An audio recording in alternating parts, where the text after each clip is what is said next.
FOMO stands for fear of missing out, and in Pokemon cards or products, it usually looks like this. A new set drops, a chase card pops off, someone on the internet posts, "Buy now," in all caps, and suddenly your brain is acting like you just got an Amber Alert for a booster box. Like if you don't buy it in the next 10 minutes, Pokemon headquarters is going to personally come to your house and shred the last case in front of you. And I get it. That feeling is real. It makes normal people do financially suspicious things. So I want to explain what FOMO actually is in the Pokemon world, and how to avoid getting pulled into hype of the week purchases, especially if you're trying to be smart with your money. FOMO is basically urgency that you didn't create. It's when the internet decides something is the thing, and suddenly it feels like you're late, even if you found out about it 12 seconds ago. And the hobby is full of triggers that make that worse. Prices jumping, big creators talking about it nonstop, people posting screenshots of sales like they're reporting the stock market, and then the comments show up. "Last chance. This will never be this cheap again. Buy now before it's too late." Every time I see last chance, I want to ask, last chance for who? Because Pokemon drops sets so often, it feels like the calendar is just one long release date. Here's the reality. Most Pokemon cards or products aren't disappearing overnight. Pokemon releases about 5 to 6 TCG sets per year, and typically prints those sets for about 3 to 4 years. That's important context, because it means a lot of modern stuff gets multiple waves, multiple restocks, and time to breathe. So when you see panic online, a lot of the time it's not based on reality. It's based on emotion and noise. It's based on people acting like a reprint is impossible. Like, "I'll just buy one box," or "I'm definitely done after this." And listen, I'm not saying nothing ever becomes rare. I'm not saying prices never move. They do. But FOMO takes a normal decision and turns it into a rushed decision. It turns, "Do I actually want this?" into, "What if I regret it forever?" And that's how you end up checking out at 1:17 in the morning like you're defusing a bomb. Now, obviously, there are exceptions. Sometimes certain Pokemon products end up harder to get later, or certain cards become more desirable over time. That can happen. But the key is this. You don't want your buying decisions controlled by fear, because FOMO usually leads to 2 bad outcomes. The first one is overpaying. You buy Pokemon cards or products at peak hype when everyone is yelling about it, and then a month later, the hype cools off and the price is lower. That happens all the time.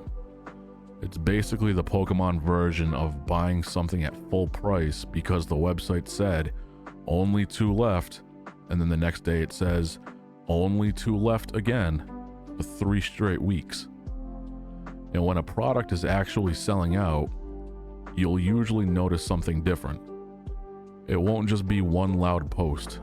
You'll see it across multiple places for multiple days with real buying pressure, not just a comment section acting like the world is ending.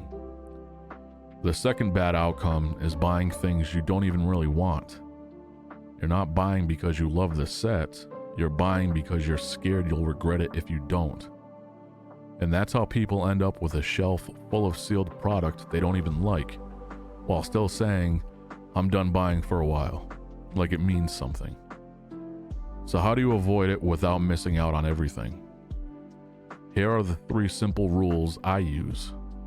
Rule 1 is the pause rule. If you feel urgency, pause for 24 hours. Not forever, just one day. If you still want that Pokemon product tomorrow, then you can decide with a clear head. And if you can't wait 24 hours, Respectfully, that's not a buying signal. That's your brain trying to speedrun regret. Rule 2 is the purpose rule. Ask yourself why you're buying it. Are you buying Pokemon cards or products because you actually like the set and you'd be happy owning it even if the price drops? Or are you buying because you think it's guaranteed to go up?